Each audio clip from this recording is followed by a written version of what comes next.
सुगंधा और उसकी सास कांता के बीच एक अजीब सी जंग रहती थी।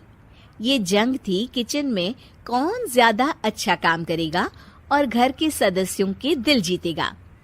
और उनकी इस जंग में हमेशा कुर्बान होते थे उनके दोनों पति। कैसे? आइए देखते हैं इस किचन पॉलिटिक्स की कहानी में। एक दिन किचन में, माँ जी, आज मैं बना रही हूँ मेथी की सब्जी। इस खाने से घर वालों के पेट की सारी समस्या खत्म हो जाएगी। और मैं बना रही हूँ तड़के वाली छाछ, जिसे पीते ही गैस की समस्या कभी नहीं होगी। दोनों अपने अपने खाने को लेकर टेबल पर पहुंच जाती हैं। तभी सुगंधा के ससुर उसकी बनाई सब्जी की तारीफ कर देते हैं। अरे वाह, मेथी की सब्जी भी बनी है, बड़ी ही स्वादिष्ट है। वाह बहू वाह।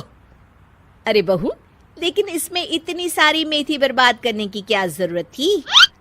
देखिए माँ जी, ये तो वो मेथी है जो आप रात में भिगोकर सुबह उसका पानी पीती हैं, और जो मेथी फेंक देती हैं उसी से मैंने ये सब्जी बनाई है। अरे वाह बहू, तुमने तो बड़ा ही समझदारी का काम किया। बस अब क्या था, कांता जी का तो मानो ये सुनकर खून ही सूख गया। वो फैसला कर लेती है कि किसी भी तरह वो अपने खाने की तारीफ लेकर ही रहेगी और सुगंधा को किचन में उसकी कमियां गिनाएगी। कांता फ्रिज खोलकर देख रही होती है और फिर सुगंधा से कहती है, अरे बहू, ये क्या, पूरा फ्रिज गंदा पड़ा है। तभी वहां सुगंधा का पति आ जाता है। वो सुगंधा को डांट कर कहता है, सुगंधा, तुम्हें कितनी बार कह रखा है कि वायरस फैल रहा है, साफ सफाई का पूरा ख्याल रखना है, लेकिन तुम किचन में इतनी गंदगी रखोगी तो कैसे चलेगा। सुगंधा सास की तरफ देखती है जहां वो मुस्कुरा रही होती है। सुगंधा समझ जाती है कि सास ने उससे बदला लेने के लिए ये सब किया है। दोनों रात के खाने की तैयारी में लग जाती हैं। दोनों ना एक दूसरे की तरफ देखती हैं और ना ही एक दूसरे से बातें करती हैं।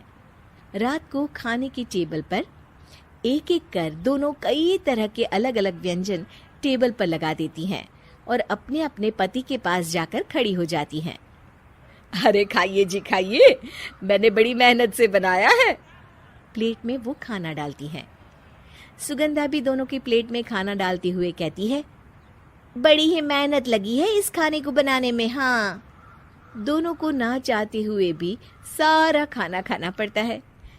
कहीं दही तो कहीं मलाई तो कहीं मसाला।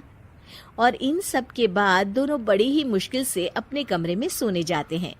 लेकिन अगली सुबह सुगंधा का पति चिल्ला रहा होता है, हाय रे, हाय मेरा तो पेट खराब हो गया, हाय माँ बहुत दर्द हो रहा है। तो वहीं कांता के कमरे से भी कुछ ऐसी ही आवाज आने लगती है। हे भगवान, इस सास बहू की लड़ाई हमारी जान लेकर रहेगी। जाओ कोई डॉक्टर को बुला कर लाओ। डॉक्टर आते हैं। दोनों को देखकर कांता और सुगंधा से कहती हैं, देखिए, आप दोनों इन्हें खाने में हल्का ही दीजिएगा। हो सके तो रात का खाना जल्दी खाया करे और वॉक किया करे। इतना कहकर डॉक्टर वहां से चले जाते हैं। जिसके बाद एक बार फिर से दोनों बहुएं किचन में जाती हैं और खाना बनाने में लग जाती हैं। रात में खाने के टेबल पर दोनों एक बार फिर से खाना लगाने लगती है। पापा जी, मैंने ये पतली मूंग की दाल की खिचड़ी के साथ ये पापड़ और पुदीने की चटनी भी बनाई है। अरे बहू, अभी अभी बेचारे पेट की बीमारी से गुजरे हैं, इतना भारी खाना तो डॉक्टर ने भी मना किया है ना। देखिए, मैंने आप दोनों के लिए सूप बनाया है। और दोनों उन लोगों की प्लेट में खाना डालने लगती हैं। तभी दोनों एक साथ बोल पड़ते हैं, बस करो, हमें माफ करो, हमें नहीं खाना इस घर में, ना खिचड़ी और ना ही सूप। हम इंसान हैं, एक वक्त में एक ही खाना खा सकते हैं। बस करो, हमें माफ करो, हमें नहीं खाना इस घर में, ना खिचड़ी और ना ही सूप। हम इंसान हैं, एक वक्त में एक ही खाना खा सकते हैं। इतना कहकर वो दोनों वहां से चले जाते हैं। कहानी का अंत। आप लोग उम्मीद कर रहे होंगे कि अंत में सब ठीक हो जाएगा। नहीं जनाब, अगर सास बहू के बीच सब ठीक हो जाए तो आप ये सीरीज देखे ही क्यों? तो मजा लीजिए इस चैनल में सास बहू से जुड़ी कहानियों का, क्योंकि ये ऐसा रिश्ता है जिसकी मिठास उसकी खटास में हमेशा ज्यादा ही रहती है।